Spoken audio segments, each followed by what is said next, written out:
Hi friends, నేను ఈరోజు మజ్జిగ చేయబోతున్నాను. మజ్జిగ చేసేదేముంది మాకు అందరికి తెలుసు అనుకోవచ్చు, అంటే పెరుగు నీళ్ళు ఉప్పు అనుకుంటారు. సో నేను ఈరోజు వేరేలా చెప్తాను, అలా చేసుకోండి. చిన్నది మిక్సీ తీసుకోండి, తీసుకున్నాక పెరుగు వేసుకోండి కొంచెం. చేతి నిండా కరివేపాకు వేసుకోండి. కొత్తిమీర కూడా ఇంత కొంచెం దండిగానే వేసుకోండి. ఇవన్నీ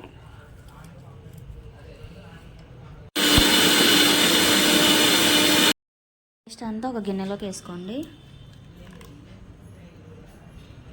మీ ఇంట్లో మనుషులు ఎక్కువ ఉంటే ఇంకా కొంచెం మళ్ళీ పెరుగు వేసుకొని మళ్ళీ ఒకసారి మిక్సీ పట్టుకోండి. దీన్ని మిక్సీ పట్టుకున్న పెరుగు సో అన్నీ దీంట్లో యాడ్ చేయండి.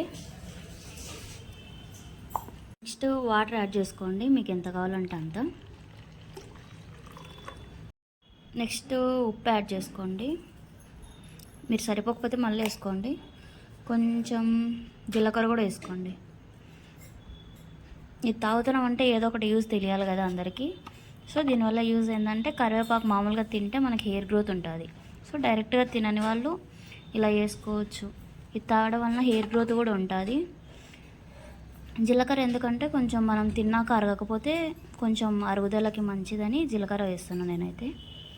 మీరు కావాలంటే వేసుకోండి, లేదంటే స్కిప్ చేసుకోండి.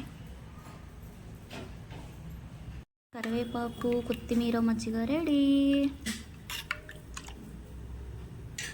టేస్ట్ చేయండి, బాగుంటుంది. మీరు కూడా